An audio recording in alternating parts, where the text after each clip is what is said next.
All right, we're good. Then I pull Facebook up on my phone so I can keep track of people commenting.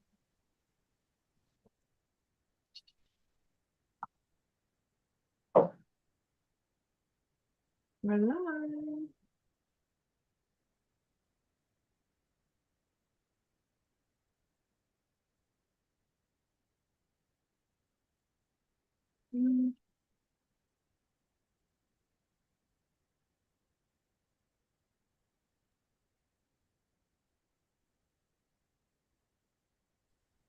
I don't hear anything right now. I don't know why that is. You can't, can you hear? Now I do. Okay, I just saw your mouth move, but I didn't hear anything. But now I No, do. I don't hear anything. I mean, we were just not talking yet, I guess. We weren't talking. We were all just silent for a minute. I was focusing because we're live. But Could I have always give it a sworn I minute or saw two. You can hear us now, though. that. Yeah, yeah. Maybe I can move the Loud mic and really clear. close. No, we don't need to do all that. All right. Getting all of the ducks in a row. Pulling up the notes. I give it a few seconds before I introduce the podcast because we want to at least get like one or two people in there. We I post. mean, Hmm? yeah, yeah, I get that, but I guess it also doesn't really matter because anybody can just also watch it back. But yeah, I guess you have nothing to Yeah, lose if you do it a while. But then you have just if people do watch it back, then it's an intro that drags on a long time because you wait until until people no, come in. because I cut the beginning part out whenever I upload it to YouTube. This part where we're Oh, just kind of, hey, I cut that out. it's just on the live version on Facebook, but on Yeah, YouTube it's because for live, the whole point in going live is to like interact directly with our audience. So just giving people yeah, a chance to, do their thing. Oh fair wait, enough. it's only 6:01. Like we're good. Yeah. Yeah, instead of like sharing the live, I will this time upload it right away on my profile with the YouTube link. I think I'll get more interaction that way. Always, if I share a live, I get like 2 likes or something. Yeah, for when you share it off of somebody else's page, I don't know why that is because Facebook encourages you to share, and then I guess whenever you people share are the like, yeah, you are sharing something of somebody else, but yeah, you can also see that that person is in there. But I guess if people follow a certain someone, they are more looking out for directly their own posts than what they have to share of somebody else. I don't Oh, know. Maybe it's a psychology thing. Maybe I don't know. okay. Interesting. maybe. Hmm. All right, so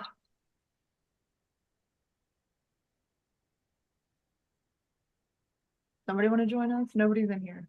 I'm gonna get started anyways, I guess. Did you put a message in the tribe? I did. Okay. There was a few people showing interest, so we'll see if they show up to chit chat with us today. Yeah, it's all good. People will come eventually. Yes.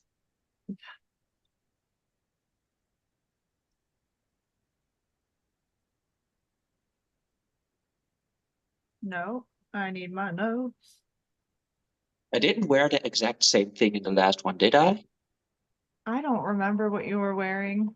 I I'm gonna don't do think so. YouTube I and find think I out. checked. And you know what? I don't think anyone would have thought anything of it until I know.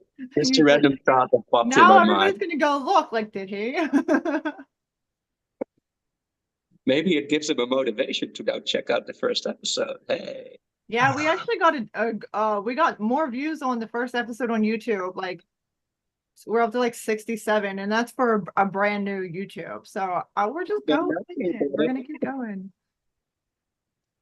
All right. Well, I guess we should just get started. You guys ready? Just All right. get it going, get it flowing. Hey guys, welcome to episode 3 of the Call Me Jess podcast. Today we're going to discuss polyamory and open relationships. With me today is my official co-host Finn. He'll be with me moving forward. We're going to have tons of fun. And then our guest today is Mark Zion. Some of you may have seen him in an earlier episode, some of you may not. But we're gonna jump on and we're gonna have a good time. Before we get into anything though, we're gonna do introductions. So we're going to start with Finn. Finn, go ahead and give us a brief introduction about who you are. Yes. Hi, nice to see you all. So I'm a traveler, a teacher, and kind of a yogi. I lived a few years abroad in China and Vietnam. And while I was traveling, I also learned a lot about myself and yogic and Vedic practices as well. At the moment, I'm teaching small meditation classes, and I'm very excited to be here. So, Mark, maybe you can tell us something about yourself? Yeah, sure. Hi, guys. I'm Mark, 29 years old, from the Netherlands, currently living in Portugal. I am also a traveler.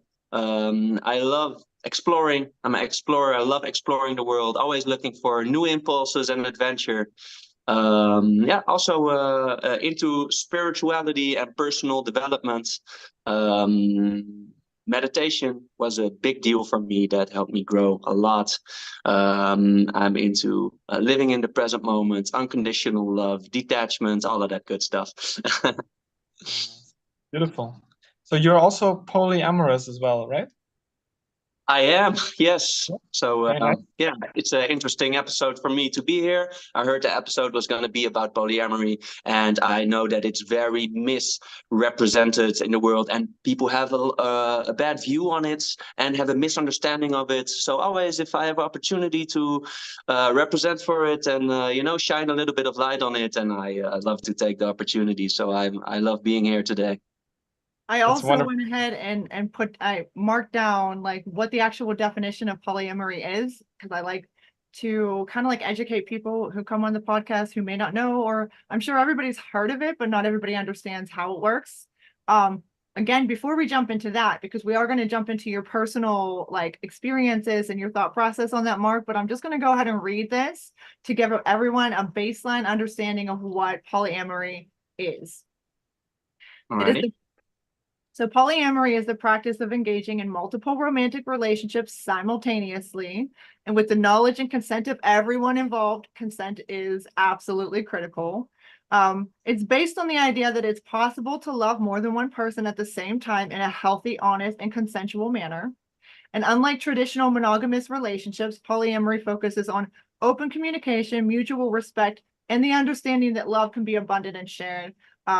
So I think the last part is really because monogamous relationships should also involve open communication and mutual respect. So we're not disregarding those. It is important to note that polyamory is not about just casual hookups or infidelity. It's about forming meaningful, committed relationships with multiple partners. All done. Yeah, So poly. this, I think it is Latin, right? I'm not even sure, but poly meaning more, multiple. Amor, amory is love. So basically, I like to describe it as open love, free love. yes, very beautiful. Thank you. It's very good to look at the words themselves as well to see what they mean. Very nice. I Yes. know that's a nice little twist on it, like putting the Yes. words together. I mean, more love, more open love works too, but more love. Yes. All the love. Let's just spread love. Yes. So, as I heard, there's different kinds of polyamory or open relationships. One of them being relationship anarchy, which I heard is the least restrictive form, the most open one, where you basically have different partners, and then it depends on yourself how open you want to be about these partners with your basically your main partner, or yeah, it depends really on the situation. Maybe they're all equal, or there's some kind of hierarchy, but I guess Okay. we'll get into that later on. Yeah. Huh? And then yeah, Never heard of that term. okay, interesting. Yeah, I heard someone talk about it who had that experience, but I guess everyone has a different kind of way of seeing it, I believe. Yeah, because I think Absolutely. like a lot of times what they advertise on TV with it is like you have one man with multiple wives or girlfriends and things of that nature. And then in that dynamic, he will have his main wife. And then I don't want to call them side wives because they're not side wives, they're all in it. But that's just one way that it's portrayed. Um, so yeah, it's interesting. I've never heard of, what did you call it? There Anarchy? was Anarchy. hierarchy. Yeah, not anarchy. Oh yeah, yeah, relationship anarchy, exactly. Yeah, that's how they call it. Okay. Interesting. Yes.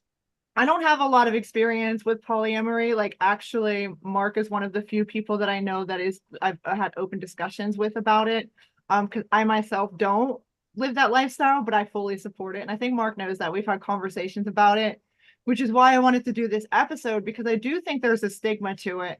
And it really comes down to each their own situation. Like, your lifestyle is it's up to you. You get to live it however you want, whatever makes you happy, whatever makes you comfortable, along with communication being a big part of that. Respect is a huge part of that. And just yeah, understanding Absolutely. that we You are all one of those that does understand it for what it is and does accept it. But in this world, there is still a lot of a big part that is unknowing, kind of, and that it leaves a bad taste in their mouth, really. And it's not for everybody. I agree. Same with monogamy, it's also not for everybody. I fully understand people that cannot do this, and I fully respect and understand monogamy and the other side as well. And I am seeing a lot more people that are having a more open-minded approach to this and a bigger understanding, but also there is still a lot of people that are unknowing and that have a negative feeling when it comes to this. I think So how about I describe my way of polyamory, like how I yeah, no, that would be great. Kind of like, oh, go in whatever direction you want with it. Again, no rules. okay. Okay, so everybody does this differently, right? There's a lot of ways you can go with this. There's a lot of paths you can go with this. But to understand my approach to love, you have to understand my approach to life. You have to understand my approach to spirituality, my spiritual beliefs. My main spiritual belief is radical acceptance and detachment. I got a tattoo here on my arm, the weapon of Shiva, the trident. It stands for breaking through attachment, and in the most radical way. So I like to fully detach from the ever-changing life and fully surrender to the process as it is. So unconditional love and trust in the process for however it unfolds. And that is one major key point of my spiritual beliefs. And then there is unconditional love. I have a very open mind and a very open heart. I don't like to confine myself, put myself into a box, put conditions on my love for others, or put conditions on my love with a person. So I approach radical acceptance and unconditional love in the most radical way. So that also reflects in my love life.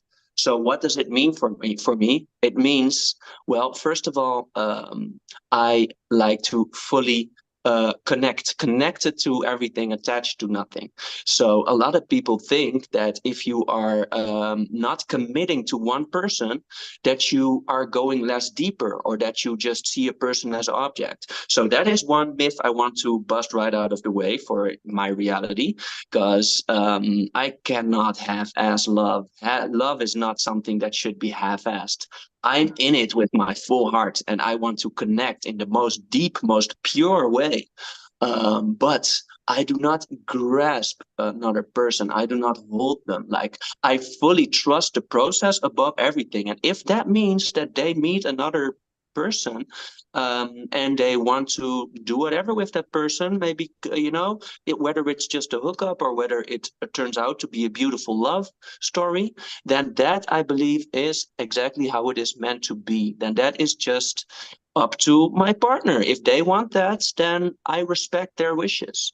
And I do not do jealousy or claiming a person. I do not believe in you are mine and I am yours. To me, that is grasping. I believe in letting each other free, letting go, letting free. And from that freedom and openness and open mindedness, then strive to dive into love in the most deep, fulfilling way. But not, I will never be afraid to lose a partner. I'm not afraid of them hooking up or having anything with another person, because they are all just parts of me, basically. That is my belief. I believe in oneness, and I believe I love everybody. So if they would have another person, I also love that person, and I think they are both reflections of me.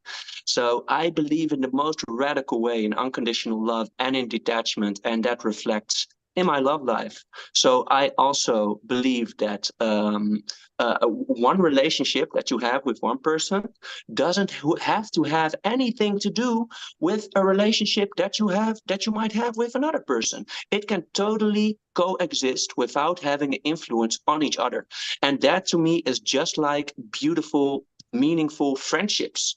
If you have one very meaningful friendship, you can connect so deeply, have the full love for each other and attention. But still, on the side, you can have another friendship like that, and it can totally be just as beautiful, and they can coexist. So it isn't necessarily my goal to always have multiple partners. It is just the notion that I'm open to it, that it can happen. Um, However, also, if I meet somebody who is monogamous, then I'm willing to sacrifice That also is my. actually what I was about to get into, because I know I've discussed that with you before also, is that you're willing that if you were to find somebody that you fell in love with that was monogamous or had the monogamous beliefs, that you would be willing to respect that and be in a monogamous relationship for Yeah, that person. I So totally can. I totally can. Because sometimes, like the love that I feel for a person, I just put it above everything. So I put it above my own beliefs, but I let them know this is not exactly my belief and how I am by heart, but because I like you so much and because I really want to give this a try, I can sacrifice it. But that is unlikely for me to happen because I am a free bird. I want to travel the world. That is my dream. And I am very much introvert by nature. I love my own space. I've always been alone. I do this life thing alone. I'm used to that. So I'm not really looking for a life partner to share my life with. But I am looking for love. I'm always open for love. But I do not envision right away, like, oh, I want a partner that I want to be with all my life. No, but I do want to connect deeply. I do want love. Um, but I just envision it as, you encounter somebody and you see what grows from it. But I do not, I definitely don't like expectations. I don't do expectations. I want to be as open and as free as possible and not be restricted in any way, and be having the idea in my mind that I can go anywhere, anytime. If I meet anybody else, anytime that I connect with, I can also have a relationship with them. I want as much openness and freedom in my life as possible. That is like the path I choose to stay on, unless it can always stray. I can always, have little side tours from my path. But yeah, how I envision my life is traveling the world, following my own path, not making compromises, and from that place still meeting people and really going into it, not protecting my heart in any way. So also knowing that I could get hurt, it could not work out, but fully diving into romantic connections as well and seeing where that takes me, seeing how it flows. I love the unknown, and I love taking risks as well. And love is a fragile thing. It is a lot about taking risks, but I am not afraid of it. So I embrace it. I yeah, embrace it. I I, love to explore. I love to explore the world, and I love to explore in love. and that makes a lot of sense. And I feel like I agree with a lot of what you say when it comes to not attaching to your partners, but connecting. And the only difference there is the monogamous versus poly aspects of it, which is fine because we're two different people. But I'm all for, you can't, relationships and love is not about ownership. And I try to explain this. Actually, I made a post on my Facebook the other day and trying to explain it's not about ownership. It's about giving full freedom to your partner to be who they are. Like, you don't come in to a relationship thinking, well, I want you to do things a certain way, or I want you to act a certain way because that's what I'm most comfortable with and it's what would make me happy. Because then you're not allowing your person to be your person. You're not allowing them to be who they are. And I don't think that's fair to anybody. Attaching to things is only going to harm you, and it's only going to cause, I feel like it would cause a lot of distance and harm a relationship in general. You have to allow people to be who they are. If somebody wants to be with you, they're going to be with you because that's what they want, not because you tell them they have to be with you. But if somebody doesn't want to be with you, no matter how much you beg, no matter how much you hold on, like deep down inside them, they're not going to want to be with you. They're ready to move on. And if you're holding them hostage, or people who are, I would say, very mentally unstable, who threaten to take their own lives, or things you guilt somebody into staying with you, at that point, what are you even doing? Because that's not love. That's not Absolutely. connection. That's, to me, that's like, I would much rather, if somebody falls out of love with me and they don't want to, nurture what we have, I don't want you sticking around. Go be free. Go do what you have to do. I don't want to force you into acting like you love me, because that's in some weird way what's going to make me happy. But I'm also not a possessive person. I don't feel like we don't possess anybody. We don't even possess ourselves at the end of the day. You don't possess somebody just because you're in a relationship. The lines get really, really blurry, and sometimes it gets kind of scary with the way people in society can be when it comes down to relationships and the idea of ownership and possession. And I don't know, I don't have any other words for it, but that's Yeah. not love. Most people, they really view it as, okay, you are mine now and I am yours, and like we are like one unit together, and like they make compromises in like very extreme ways. And of course it can work out and it can be a beautiful thing, but like I think a lot of people are very extreme with it, and this is also why most relationships end, they end up breaking, because you put too much pressure on each other, and everybody is a unique form figure with all their extensions and forms and whatever. And like it is very hard to fit like two Lego blocks that click exactly into each other. You are all always going to be different in some ways, and it is like you have to like a scale. You have relationships where people totally have all conditions on each other for it to work out, and expectations. It has to be such and such way. You have to behave this and you have to work on that, and they want to mold each other and put each other in a box totally. And of course, it comes with rules, like you're in a relationship, so you're not supposed to like another female's post, not be nice to females for males, and also the other way around. Like some of them are like that. And then you have way on the other side is like total open polyamory and totally free. Like somewhere in the middle, you also have just the rule, which is common, is like you're not gonna sleep with somebody else, or you're not gonna do something with somebody else, which is also a rule and a condition, but it is an understandable one. And it is logical. I totally understand why people put that rule and condition. Um, However, I believe like it doesn't necessarily have to have an effect on the relationship that I have with somebody, what they do with somebody else. And if they do, then I believe that is meant to be. That is how much I trust in the process above everything, and in the judgment of my partner. If my partner decides to be with somebody else, and it also, I'm not going to feel like I am not enough or something, then I just trust that decision. And I think that is what they desire at that moment, then so be it. Then I'm not gonna judge my partner, you know. And if it ends up happening that I am deeply in love with a partner, and I totally place them on number one, but they meet somebody else and they start shifting away from me, of course I'm gonna be hurt. I'm gonna be hurt. But I'm not gonna be jealous. Jealousy is, and I understand that jealousy is in most people, and that is very normal. And maybe I'll even be surprised about myself, and I'll still find some jealousy inside. But what I think is I do not see myself getting jealous, because jealousy is a thing, that a vibration, like a state of being, a state of mind that doesn't click with my whole mindset, with who I am. I have I never don't been. I don't think so. I've never really been much of the jealous type. I don't resonate with that, but I can understand where it stems from depending on the relationship somebody is in. I do think that people should accept all the feelings, all the good, the bad, and the ugly. Like we are human. We're not gonna have high vibration feelings all the time. And I think a part of just kind of being here in this experience is acknowledging that you're going to have shitty feelings. You're going to have feelings that even surprise you. But at the end of the day, if you do find yourself feeling jealous, it is your reaction to that that matters.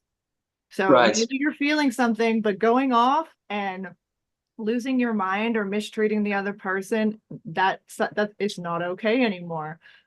This is where communication comes in. And if you're in a relationship where you both enter into it monogamously, and that's the agreement, that is where betrayal and things come into play, where somebody goes behind their partner's back, sleeping with other people. I think there's a lot more to it in that aspect. Like the lying is a problem. I think beyond, like, if you're poly and you go into a relationship and you guys both agree, hey, we're both poly, let's do this, let's let it flow. There's no betrayal there. The communication is, you guys already know what you're getting into. But if somebody Yeah. goes into a relationship, they're like, no, I don't cheat, I'm not going to do this, I'm not going to do that, and then they go behind your back and do it, that's a completely different world. Yeah. Yeah, and I also want to point out one thing that is far away from my approach, and one thing I hate, I don't hate a lot of things, but is lies and manipulation and not being real. So one thing about me is I'm always going to be honest, and you're going to know what you can expect from me, and you're going to know that I'll never do something behind somebody's back. That's not me. I believe in open and honest, total raw vulnerability and total raw transparency. That is what I believe in. And being totally honest and open with each other. That is what I value most in a relationship. So yeah, coming from that spot and knowing what you can expect from each other, and knowing each other's mindset, then you can explore it all. You can go any place. And for me, it is also like interesting. Like if I would have a partner that I'm in love with and they would have somebody else, I would see it as a lesson. Everything is a lesson. I would see it as, okay, I got a negative feeling over here. Is this the enemy, or is this a teacher? I can also approach this with a perspective of, hey, maybe I have something to heal over here. Maybe this is an opportunity for me to even more embody my mindset. Maybe my feeling hasn't totally adjusted to my mindset just yet, but it still needs some inner work. So then I will approach it in that way, and I will think like, let's sit with this feeling and let's work with this. Those thoughts only come from somebody who is self-aware. If you're not self-aware, you're not going to sit with your feelings and think, where is this coming from? Maybe I have some healing to do. You're not. You're going to blame. There's a lot of people who still, get stuck in the cycle of blaming another person when another person, in their eyes, the other person is the reason they're feeling those feelings. The other person did it. The other person's actions caused it. When at the end of the day, we are responsible for our response to anything. It's okay to feel your emotions, but to sit with them and learn from them. I think all emotions are teachers, all of them, the good and the bad. Absolutely. Absolutely. Yeah. What happens, it's how you respond where your full power lies. So it is always your response to the problem, which is the problem, not the actual problem. While it is logical that you realize that it is your response, which is the problem. The problem didn't automatically. It was your brain that created the response to that problem. A lot of people fail to realize that, and they point. Well, you always have to know that your response is totally your own responsibility. So yeah, it is that is something good to be aware of. And yeah, something I also want to add is, like, for me, what can be a benefit of polyamory for me. I feel like certain people fill your cup in certain ways, and you also have certain friends which like click with you in certain ways, and I feel like it can be healing to for me, I can have a total fulfilling relationship with somebody, and it can be totally beautiful. But then I can still, there are other parts of the puzzle which are still like, it doesn't fully click with that person, but it might with another person. And then it can be a beautiful opportunity to see if that works together as well, and to see if that can flow with that partner as well. But mainly how I would experience it is, if I like travel, it is like usually one at the same time. It can happen that there's also another person in the picture, but usually it is one at the same time that I would be getting into, that I have a thing with at that moment. But then I envision it as, then it is maybe time for me to move on again in my life, and then I go travel again. So we are separated, and I do not want to get into long distance monogamous relationships. Then if I would do that, then I would travel together. But then again, I'm a free bird. I'm an introvert by nature. I very much value my alone space. So the chance that we would actually constantly be traveling together is low. That is why I envision more the poly lifestyle for me being more suitable. That you have a beautiful connection with one person in this phase in my life, but there's going to come a time that I'm going to move on, and then I'm going to travel again to another continent maybe. And then I'm going to maybe meet somebody else. And in that phase of my life, I have that, just like with different friendships during your life. And then there comes a time again that I, many years later, come back to that country, or that later in life you cross paths again and you take it exactly where you left it off. Especially if they are poly as well, then you don't have to worry about, oh, then they might not be available. Well, I might not be available because I might sacrifice my poly as well for somebody that I meet. But in the perfect picture, how I imagine it, if I stay open and I travel the world, have many explore love with many different people, many different poly relationships, and that you come back in some point in life and then pick it up exactly where you left off. That is mostly how I envision it. Not necessarily have multiple active relationships going on at the same time, but more like this way. And that's just what I wanted to clarify. But it can go anywhere. It is just, Right. to me, it is Open and open. flowing. Anything can happen, open and flowing, and I just take life Right. as it comes. I also have learned to not take myself too seriously. That the only thing I know is that I know nothing is my favorite quote from Socrates.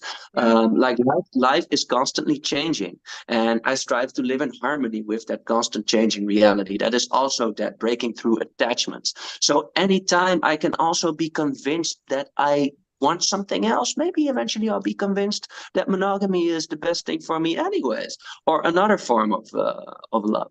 But now I'm just in a phase, especially, I'm still young. Well, I'm 29. I find myself young.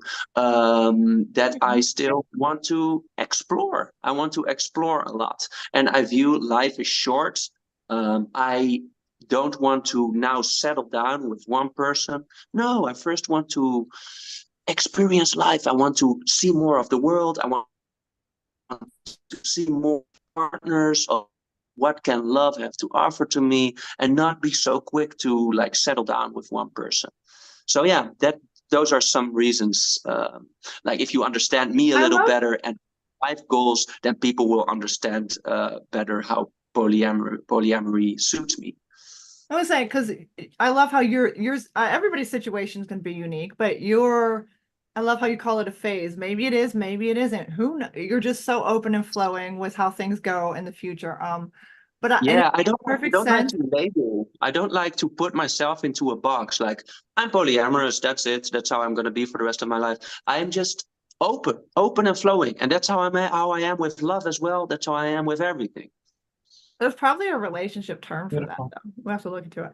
But so I want to give Finn a chance to kind of like share his thoughts and opinions on it. Uh-huh. Kind of want to hear what you want. I'm interested in hearing what you have to say about it and your thoughts on it. So I'm gonna give you the floor. Yes, I think it's very interesting, and as you said, in the world, I think still most of the people are monogamous, and we're all seeing a lot of trouble with it. I think lots of women are forced to have sex with their husbands, even they don't want it. Maybe in the West it's less, but I think in maybe the African nations it may be a little bit higher, where they have a lot of Yeah. children. So I think there's lots of troubles with the way we've been doing it for maybe, let's say, the last 100 or 500 years. So we're looking for alternatives. That's normal and it's natural and it's a healthy process.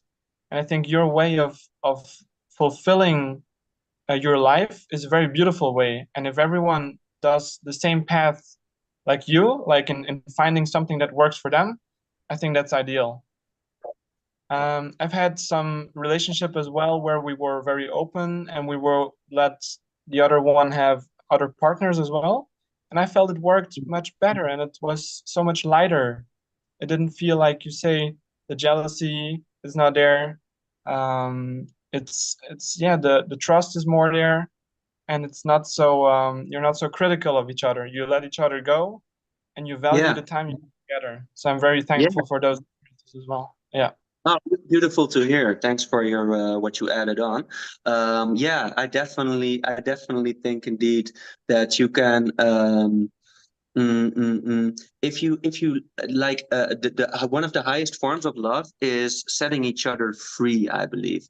So to let each other be as they are and to not have a grip on the other person, to not feel like, oh, you are mine, I am yours, oh, and I will only give you my heart if you do this and that, and if you do not do this and that. That to me, in my opinion, that's all like a box. It's all like a cage, and it's understandable that people choose this way because they do not want to lose their partner. They have an expectation, and they have they think like, okay, this is going to be my partner that I want to grow old with. I want to have kids with this partner. It's also an interesting thing. I think like biological nature didn't come up with the whole idea of having a lifelong partner and being monogamous, and that is not a thing in nature, and it hasn't been a thing, I think, in the big majority of the time of that humans existed.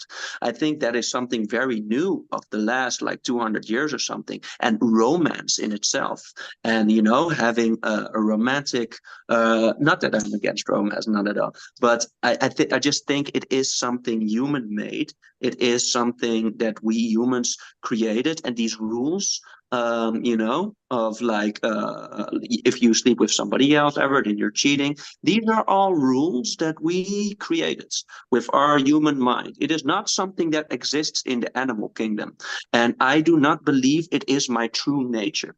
I believe it is my true nature to be open and to be free, also in love. So yeah, that flows better with me.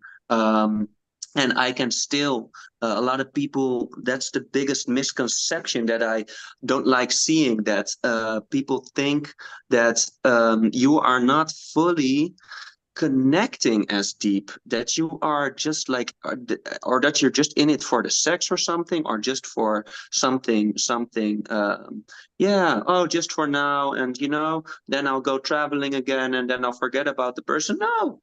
And they think like that is not loyal, that you're not loyal. I think I'm one of the most loyal persons I know, actually, more than a lot of people that are monogamous. To me, loyalty means being there for each other consistently. So if I would ever have such a connection, a relationship with somebody, then I'm giving them my heart and my love, and that is forever. No matter what happens, if I had such a connection with somebody, I will never forget them, and I will always be there for them. If they need me, then I will always do my best to be there for them, show up, and I care about these people very much. But I do not let them restrict my plans, and I do not make compromises. I'm a free bird. I'm out of the cage, and I fly wherever I want to fly. And it can be that. You're contradicting yourself right now, though. I know you want to live through a life of freedom, and you want to just kind of flow, be in love, fall in love as it comes, and I fully understand that. I do. But I think when it comes down to not making, how you stated how you don't make exceptions or whatever word you just used, yet you not that long ago said that if you were to fall in love with somebody who was monogamous, you would then make the exception to be monogamous for that person. And it comes to just being flowy and wanting to listen to your heart, listen to your soul, be respectful of other people. But I also wanted to make a comment about how you said that that's not how it is in nature or in the animal, like in the animal kingdom. And you're right. Not with most animals. There are some animals that do mate for life. But I kind of just want to point out that that's why I call a lot of things monkey brain energy. We are far more advanced on a like a mentality. Like we are far more advanced than any other animal in the animal kingdom currently. Like the emotions that we are able to feel, which I find are a blessing, but we're able to feel these on a deeper level that a lion's not going to feel. A lion's not going to get sad whenever, I don't actually know. Maybe a lion does get sad when one of its other, like one of its I get your pack or point. whatever dies. But my point being, it's not quite the same. Like we are far more advanced and we are far more emotionally connected, which is also comes into play whenever people are forming relationships and bonds and kind of like navigating that whole Mm-hmm. life, that whole aspect of life. Yeah, no, I totally get your points. So let's keep it in human beings. Let's not go outside of human beings into the animal kingdom. Let's keep it with human beings. Then still, the majority of the time of humans didn't do this, that they actually, have one life partner for life. I think that is something very new in history. That is something of the last couple hundred years, that people have this expectation like, oh, we're going to grow old together. It is like in terms of evolution, it is something very, very recent, very new. That doesn't make it something bad. That doesn't make me judge it.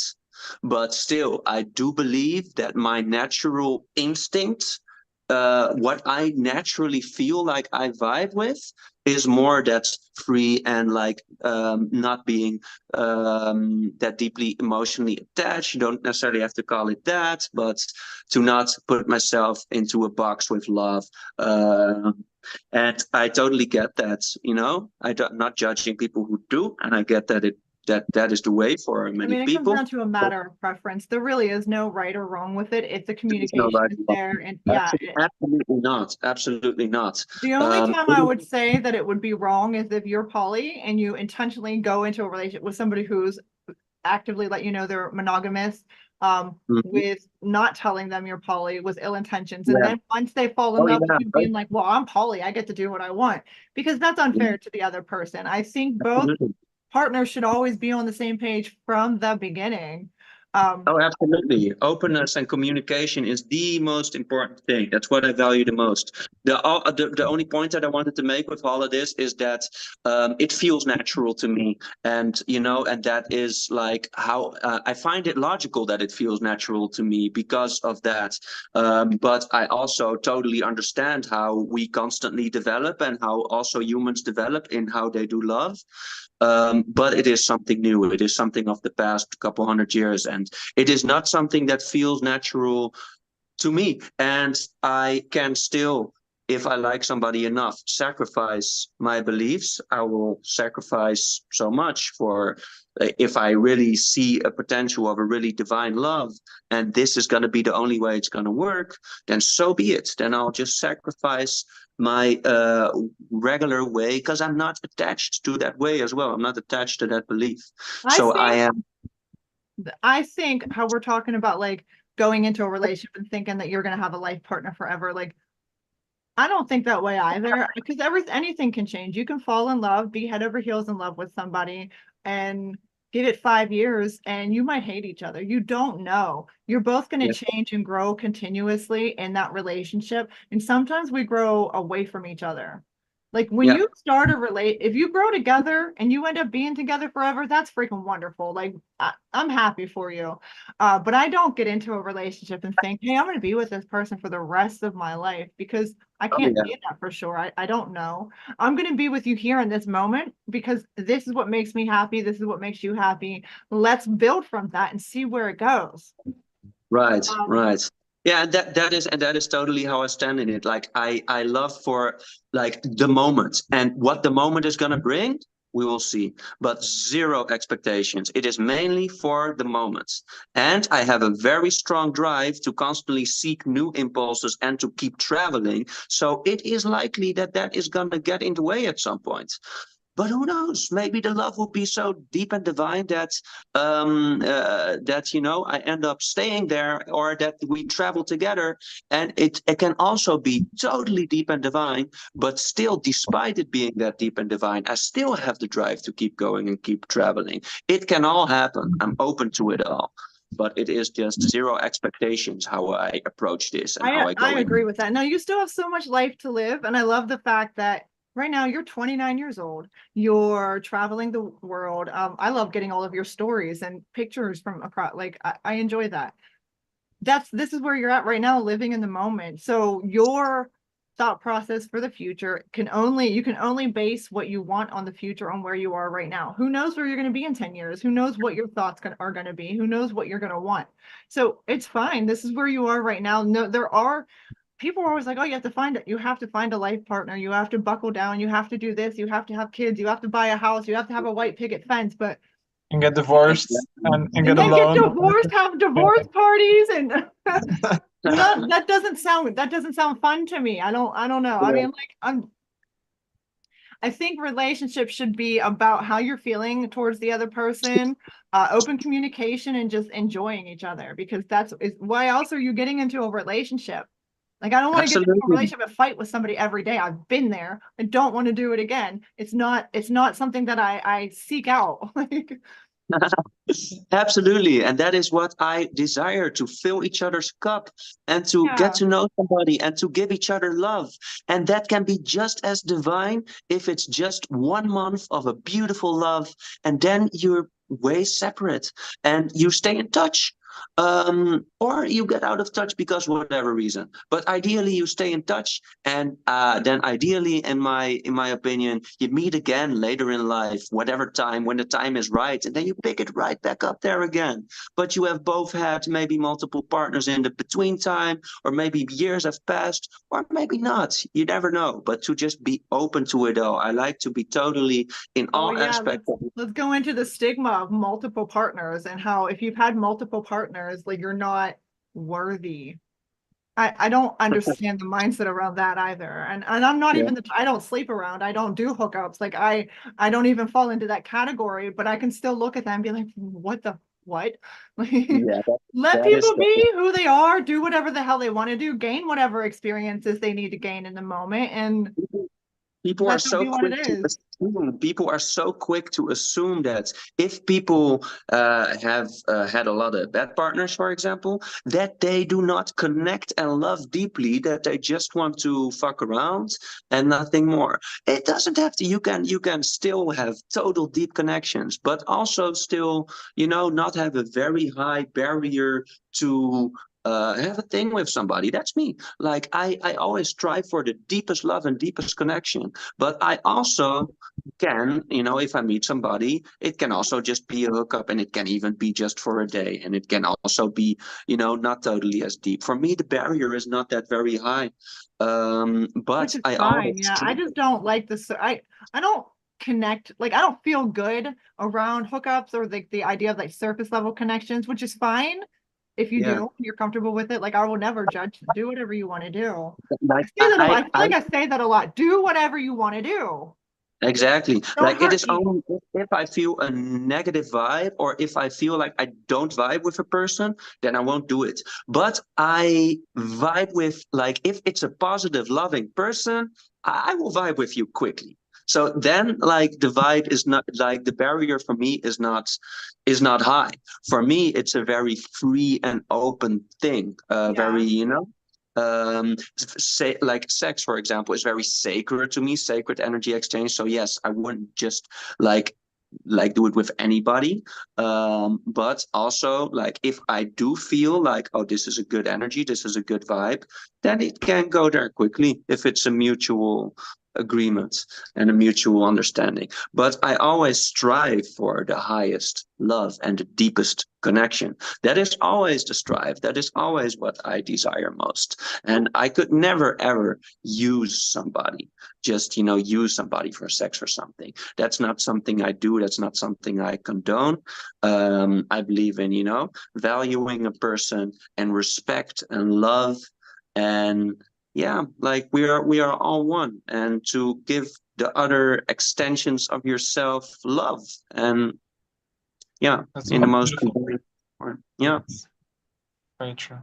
And I think if that would be the core, then it doesn't matter if you're poly or mono or whatever.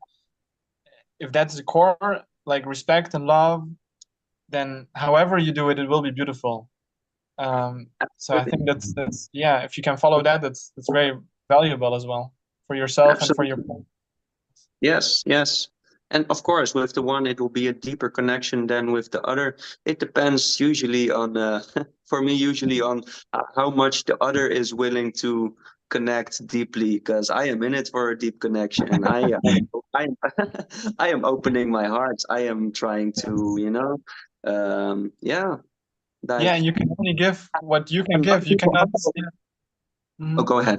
Go ahead. Yeah, you can only give what you can give and how open you are. That's beautiful. And then it depends on the other person. You can't open them by force. So it depends Absolutely, a little bit on them. absolutely. Yeah. And a lot of people, I get that. They first have like more of like a barrier around their heart. And slowly, if you get more into a connection with them over time, it breaks down and they give more and more. They start to love you more. So I am radically into unconditional love and into connecting with somebody. So I will go in there with an open heart right away, and with the desire to connect deeply and to fall in love and to pour my full love into the cup. But not Yes. everybody is always ready for that. So it usually depends on the readiness of the Yes. partner. Of course. It's gotta be, but that's always my intention. Yeah. The deepest of loves. Yeah, I Very kind of nice. think that's what I seek out too. I don't put too much thought into it.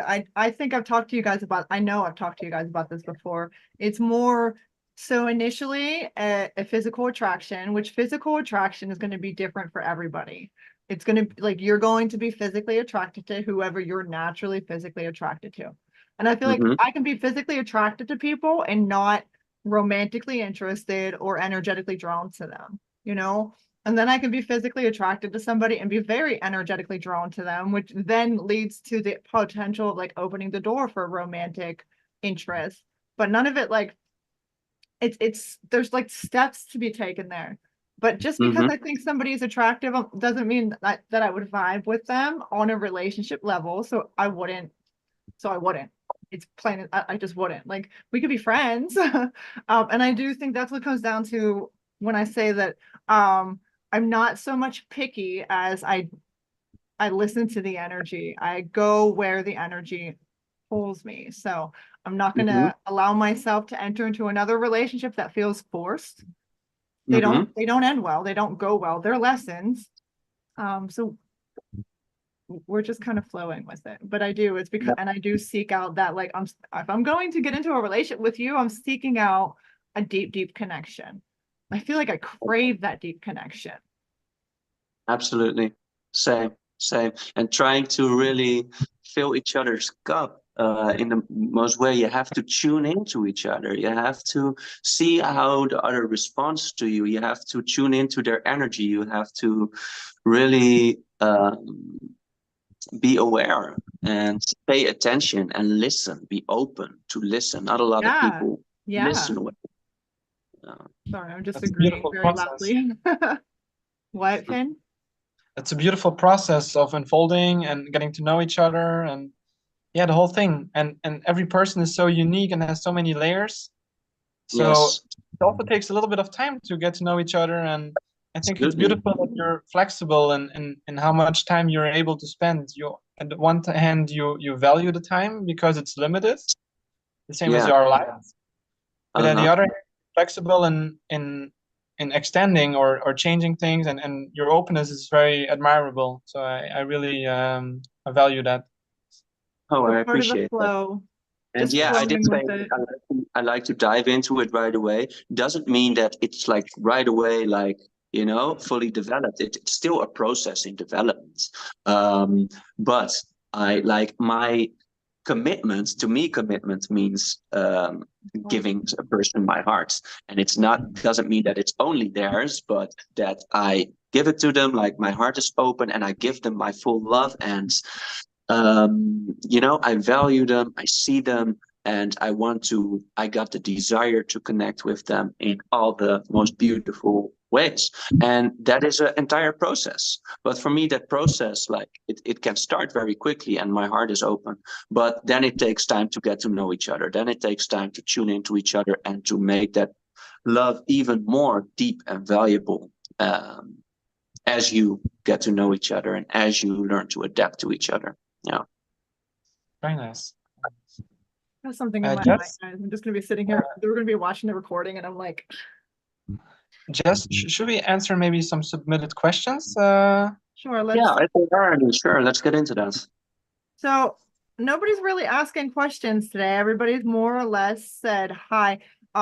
Usually we get questions about things pre-submitted. This particular people weren't as interested in polyamory or didn't have as many questions about it. So we don't have any of those. But if we want to think about answering like the most common questions, and I think Mark did a pretty good job at that. And you putting in that there's different forms of polyamory, different like ways that different couples or families, whatever you want to say, whatever they're called as a unit, agreed to, be poly. I do think a big part of, and we've kind of touched base on this, a big part of being monogamous versus polyamorous it comes down to a preference. And also being able to fully open up to understand, like, it's great to be free flowing. And I think it's wonderful to allow your partners to do whatever they want to do in that aspect if there's open communication. But that doesn't mean, like, if you come into something monogamous, two people can decide, as we were discussing, like two people can decide that they're going to give each other the full respect of being committed to each other in that aspect. And that's fine too. I don't think So, there's any, I don't think there, and like we said, there's no right or wrong about it. And if you try to be poly and you find yourself getting jealous, maybe it's not like, sit with your feelings. As we said, sit with your feelings, try and understand where it's coming from. If it's not working for you, then it's not working for you. And that's okay. Like, you don't have to force yourself to be something you're not. Same as those who are trying to force themselves into a monogamous relationship and not feeling fulfilled in that, then sit back and think about it. But that might mean you have to end a relationship. Because if you're in a monogamous relationship and one day you wake up and you're like, I think I'm poly, you can't then automatically expect your partner to also be like, okay, that's fine, go sleep with whoever you want, because that's not how it works. You can communicate it with them, and then maybe you guys will be on the same page. Maybe they're thinking and feeling the same way, and then you guys can experiment with that. But if they're not, then they're not. Like, we have to also respect our partner's thoughts and feelings and emotions. And as you said, like, you're filling each other's cup.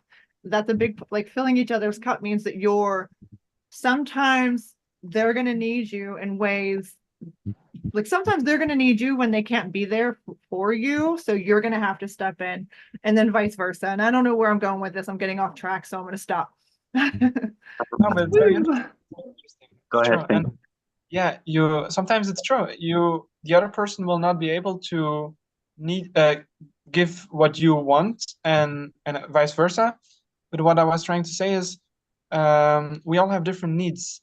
So maybe your partner needs you in a particular way, and you need them in a very different way. So this could be like, maybe even social, financial. This could be loving. This could be different kinds of affections, being there, buying presents, whatever. But I think it's very important to know the person you're with, and to know their love language, and in what way can you be most affecting for them?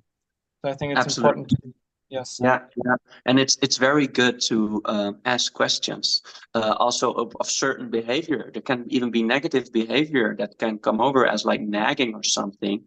It can be because the other person isn't fully seen and isn't fully understood. So it comes out in certain outlets in certain ways. So it is so good to have a healthy, divine communication about that, and to be able to take each other under the loop and look at each other's behavior and see, hey, I see that you're behaving in such and such way. Can there be a reason? Because there can be a root cause for that. And then to, explore together the root causes of each other's behavior, negative behavior, whatever it might be. Then you can go, very far. Same thing with jealousy. Hey, let's take a look at this jealousy. Can there be a root cause of this? Am I not fully trusting the process as it is unfolding? Am I thinking I am not enough for my partner? Let's put it on the table. Let's discuss it. Let's see where this is coming from, and let's see if we can do something about it. And if not, if it's gonna stay coming up, then maybe it isn't indeed for you. Maybe you do want one person, and it does just bother you naturally if you see them with somebody else, and maybe that you get less attention. Maybe you just want the full attention, and that is also totally okay. I Then think you should. sometimes that just might naturally hurt your heart too. It doesn't have to be like a jealousy thing or a getting all the attention thing. It's just, for me, I feel like it would be hard if I was very, very much so in love with somebody. It would just hurt my heart. But Mhm. again, I also am not experimenting with poly relationships because I know myself and I know the emotions and the depth of what I feel, which is why Mhm. I'm like, okay, well, this is not something that I think would work for me, but I'm Right. open and I'm like, do you? Like, I support it. I fully support it. Um, Yeah. So I am it by nature, but I still haven't experienced like an actual poly relationship, and that I'm with the partner and that the partner then has somebody else. But for me, it would be a very interesting experience. For me, I want to explore. So I want to explore my own feelings and how I go about this. So that would be an opportunity for a life experience for me. It would be like something that I find interesting and something that I want to explore. Like, okay, what do we have here? How can we learn from this? What is coming up for me? What is coming up for her? How do I go about this? What is my mindset about this? Oh yeah, my mindset is that I unconditionally trust the process. Am I doing that now? So yeah, that would be an interesting situation for me that I would want to learn from. And how I view it now, if that would happen, is that I am all for it. That I totally, let my partner be and have a talk about it. I would not like if it's done behind my back either, because I value communication and well, yeah, open that's like transparency. that's completely different than being Yeah, poly. That's yeah. betraying somebody's trust. Um, that's just wrong. Absolutely, absolutely. But I would then I would like to meet that person as well, and then just vibe with them and have an opportunity to maybe have beautiful friendship with them as well, and maybe even more. Maybe it can even be a thing with more persons. I'm also open to that. I'm very open-minded. It can go all ways. It depends on the person, but I would just want to understand the dynamic better and understand who it is that my partner is dealing with, who my partner is exchanging energies with, because I'm exchanging energies with my partner. So it's Yeah, also important that's for me to, important. Hmm. yeah. So I would just welcome it, and I would then flow with it, and I would work with it, and I would take it as an interesting opportunity to learn from it, to discuss, and to see where we can go with this, what we can do with this situation. So yeah, it can be a challenge for sure, but I like challenges. I'm not with you just so I would welcome it, and it can it Yeah. can go and it can go anyway, really. Yeah, Yeah. And that makes It's sense to me. It really does make sense to me. Like I can fully understand exactly your thought process on it, and I agree with it. So there's that. yeah, yeah. And same for you as well. I also understand that some people just they don't want to go into all of that and all those negative feelings that can come up, and you can get hurt, of course, and you want to avoid that. And there's plenty of people who do fully want to choose you and just you. So yeah, I totally understand and respect that people just stick with that. That is totally Matter of no preference. matter of preference indeed. And I also like to go against the grain. There's also a thing that gives me You? joy. I had no idea. I like to do things a little different than usually. That gives me joy. I like to be like radically open-minded and yeah, a challenge the way things are usually being done. And I am also here to That's show people things can be done in different ways as well. That's kind of the role I see myself as in this world. I am here to come with new things, new mindsets, new ideas, and I'm still exploring that. And I feel that is a part of my mission in life, to explore a lot, gain a lot of different life experience, and then from that life experience be able to teach as well. So yeah, I see I think myself as not attaching, but always exploring, always looking for new impulses, and keep challenging myself and being as radically open-minded and open-hearted as I could possibly be, as radically detached as I could possibly be, and to embody that. And be the living embodiment of that mindset. So with all that said, that is why I feel like polyamory is the thing that suits me the most. Yeah.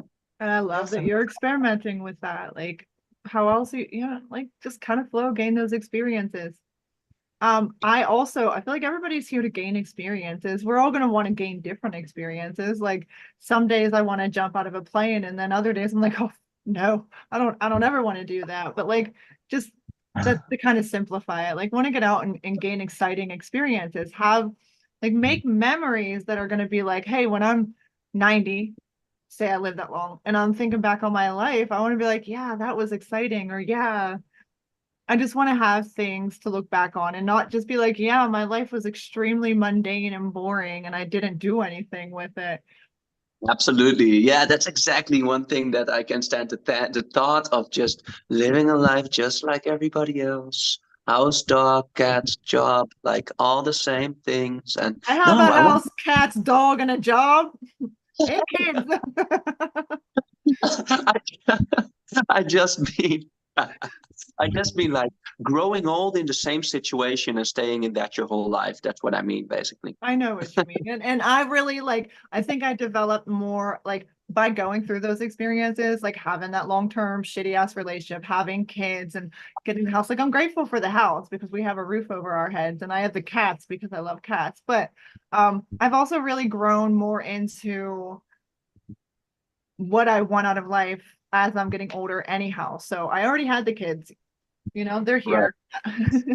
And I love them and I'm happy they're here. And they're a big part of like kind of molding me into who I am now. And once you have kids, you're really not thinking like you have to learn to still take care of yourself, but you're so much of your energy is into like, well, now whatever my choices, like whatever choices I make, I got these like living creatures that I have to make sure are healthy and happy and well-rounded. So it does kind of like change your direction a little bit, yes.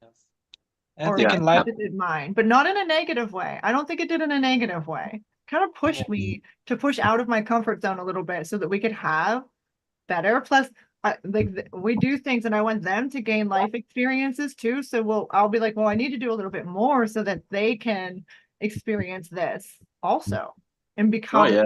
little versions. Like my oldest is about to be 17, and I don't even know how that happened, but it did. Uh, and like she's kind of got more of a free flowing mindset and things too. I realized so she's like learned that just from watching me, and I think that's pretty cool. That's yes. Now awesome. she's gonna go become her own person. Oh yeah, it's an interesting age for sure. For sure. It's a You're really, challenging really, you're age. really be blooming at that age, really coming into yourself more and more. For me, it was like, yes, at that age also a lot, but mainly like when I started to get like really my late teens and then especially the early 20s, like Yeah, definitely. 20 was a game changer. After that, like it's like I so much grew more into myself in my early 20s and started really getting into self-development and I all mean, of that that. makes sense because what do they say? Like our frontal lobe is fully developed at like 25, 26. And I talk about this all the time because your brain is not fully developed until your mid 20s. So your brain is still developing. But I feel like that's like the end years of it. I feel like I had the most dramatic change in like perspective and everything in my mid 20s. Definitely in Okay. my mid 20s. But now Yeah, from yeah. like the last like from my mid 20s till now, I my thought process is very similar. Like I Uh-huh. relate so much more to that version of myself than 25-year-old Jess relates to 15-year-old Jess, you know? It's just Right. it's Yeah, different. it's like until my 24th. It was mainly 21 till 24. Like I feel like that I'm still that same 24-year-old, but just with 5 years experience. Yeah. Like, but the years before that, it was really growing into building really the blueprint of what I am today. Now I am basically the same, but just with more travel experience, with more life Right. experience, Just more you gain more life experience. But ups and downs. Well, I was probably in my peak, so to say, with personal development and meditation when I was 24. I was doing better than I am now, actually. That I was really, it was going up, up, up, and then I was like 24, and then it was like probably my peak. And after that, it was like ups and downs, and like I wasn't as consistent. But of course, I gained more life experience, so I learned more things. yeah. But yeah, it was really the journey from like 21 till 24 that it really it went uphill. Yeah. And then It's a you good really idea. find that like you relate to more people now, from like so many different ages now. Like I tell people all the time, like once your frontal lobe is fully developed, it doesn't matter if you're 26 or 56, you guys can relate. I mean, obviously grew up in different times. Somebody who's 56 thinks differently than I do, based on their upbringing and what they were taught. But as far as Yeah. being able to hold like an intelligent conversation, we're on the same level. There's not this huge like barrier, you know? So Yeah, once the frontal absolutely. lobe is developed and you connect with somebody, it's more like easy flowing. Yeah, yeah, it's always definitely since my early 20s about indeed it was I felt usually more connected to the generation of people about 10 years older than me, usually people in their 30s. That's also the most group of people that online that I connect with. They're all a little bit older than me usually. That is like a generation that I have the most connection with, more than of my own years, because I felt like at a certain time in my early 20s that in a way I'm very immature, but in other ways I feel like I'm way more like spiritually mature and way um, in ways wise beyond my years, but in other ways like my room over here is a mess. I am a mess. I procrastinate a lot, so I'm also immature in a lot of ways. But in other ways, as far as spirituality and mindset goes, and spiritual maturity, emotional maturity, mindset, all of these things, then I feel like I was always, years beyond my age actually. So then I connected more with people a little bit older because, I like the conversations more. I felt people of my age were more like, it was more simple and more just focused on, yeah, partying and this and that, which I also never had a bad taste of. I also like that, but it was always so simple. And so, yeah. But Yeah, yeah, now it's. when I was Mhm. 18, 19, 20, I realized like I it was older people. They were all like in their 30s, and not once did I ever look at them and say, I'm like 18 and my friends are 30, 31, 32, and there was never like a weird thing with it. Like I never even thought into it. They were just normal people to me, and they were all great, you know what I mean? There was nothing weird going on. They were just older than I was dating an older guy at the time though, so that kind of had played into it. But as far as like my frontal lobe wasn't even fully developed yet, but I was still able to connect with them and communicate with them, and it just felt very normal. Like people put such a big, like, of course, like if you're let's not, when I talk about age doesn't really matter, I am never meaning like pedophilia, like that is disgusting. I'm always talking within full adult relationships. Age doesn't really matter. It's about the connection. And people were talking, I think I just made a post. I didn't, I, why do I say I think? I made a post the other day about like, you never, what does it mean to look an age? You can be you can put a bunch of people the same age. You could put 10, 50-year-olds in the same room and they're all going to look different. None of them are going to look their age because Yeah, looking an some age look isn't a 40, thing. some look 60. Right. It's not a thing. It's not a thing. You don't look an age. You just are an age. You I know, mean, I would say to also say the other side, like there can be an average. There's always averages. So if you see somebody, you could guess their age, and you could, if you guess 100 people's ages, some people might be better than other people, and you could usually have a feel for it. But you can also sometimes totally be off. Sometimes well, yeah, well, somebody. that's not what I'm saying. Like, there's going to be signs of aging, like our body breaks down. We can't get away from that. And your body starts, you start to see signs of aging as you get older. I'm a firm believer in like, you can die at 99 years old and you're still so young. If you think about like just like, think about the vastness of the entire universe and how many, we're just a tiny little speck. Like, we're babies when we die. You know, Mhm. whether that means our soul leaves and we go and we start a new life, or you go, whatever happens, but we're still so young. Like, your body breaks down, but what is 99 years? What is that? That's like nothing. So what I mean is like, people are like, oh, you look 30, you look 40, you look 50. Like, you don't look in age. You show signs of aging as you progress through life. Everybody will. But especially like the age that I'm in, I'm seeing a lot of people that I went to high school with. Some of them look great and wonderful, and others look significantly older. There is no middle ground there. It just depends on depends on like the lifestyle you live and genetics. Um, I mean, there's I so get many what you're different saying about factors. you're not wrong, but I do believe that you could say like, oh, you look 30, because there is an average of people that look 30, but not everybody that is 30 looks the same way. There's some people that look a lot older, some people that look a lot younger, but altogether you make an average, and you can still say like, you look about 30. I do believe you, but it is not a thing. Just like normal is not a thing. Normal is also just the average, cutting off the extremes. These are not absolute factors, absolute things. These are not tangible things. So in that sense, That's I what agree. I'm saying, Mark. Yeah. You know, I mean, I guess you saying there's an average would mean me saying like there's going to be signs of aging as you Like age. I do believe you could say like, oh, you look 30, or you like, yeah, you look about your age. Like it's a thing, but it doesn't necessarily mean that somebody of that age is always going to look that age. You can look older, you can look younger. Like it can go anywhere, and so, a 50-year-old indeed can Again, be though, all that's still what kinds I'm of. getting at. Like, I don't, you, there, a number, like the number of years that you've been here, and I don't associate that with necessarily looking an age. But that's because like I see like just the immense, like, yeah, I get you're saying there's an average, but there is such, again, I'm at the point in my life, and you will be here, I think, where you start noticing things, and I'm just looking people all within my age, or maybe a few years older, a few years younger, but still like within my age group, and it being such significant, dramatic differences in how we all look.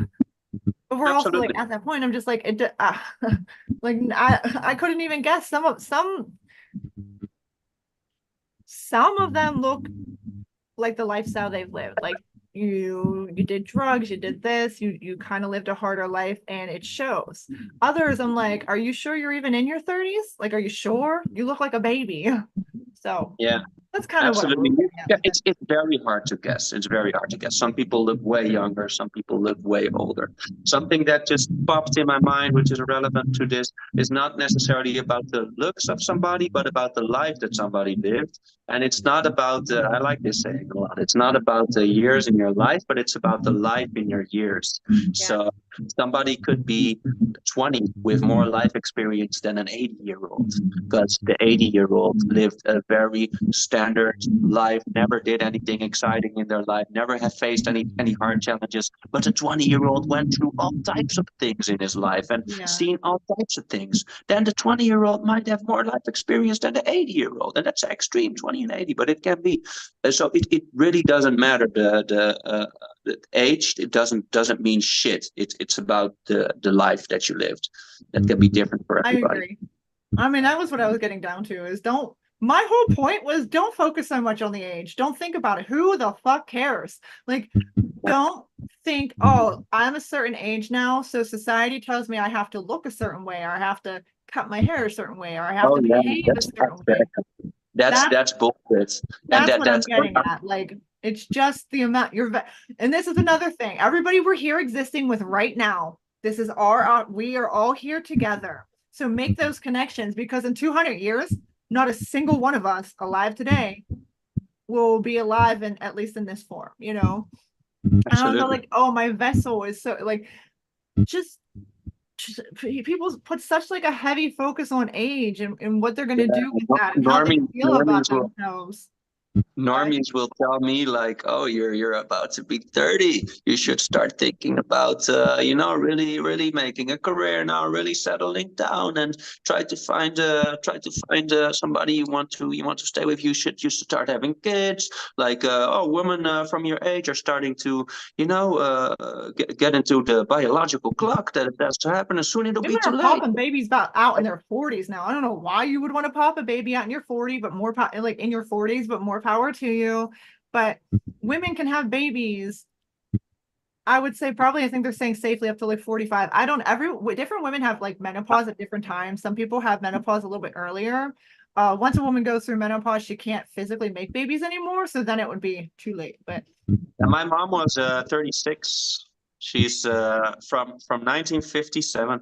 Yeah, I think we recently discussed about it. Like both of my parents are older than both of your parents. That's funny. Both of my parents were born in 1963, like a week and a half apart. Yeah, my dad is from 62 and my mom is from 57. I'm from 57 as well. Interesting. How old are you, Finn? I'm 25. Okay. And your mom's born when? 57. She was 40 when she had me. See? Oh, she's also from 57, yeah? Yes. From when in 57? 3rd of November. Okay, my mom is from 25 December. Okay, Christmas baby. Yeah. Oh, a rooster. Yes. It's interesting. Cool. Yeah. Yes. Yeah. And just a question mark, was your mother older than your father, or was it about the same age? Yeah. My mom is from 57 and my dad is from 62. And he's about to turn 62. From 62, turning 62. Cool. I like that. Interesting. Yes. Very nice. Did we have any more interaction in the comments or no?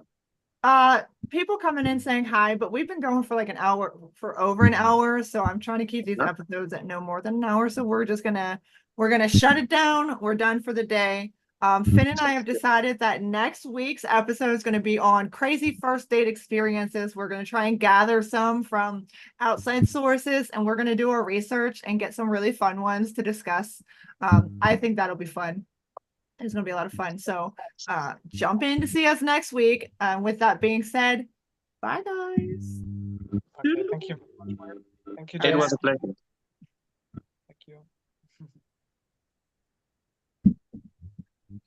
All right, we're not recording. I think we might still be live. I have too many buttons to hit.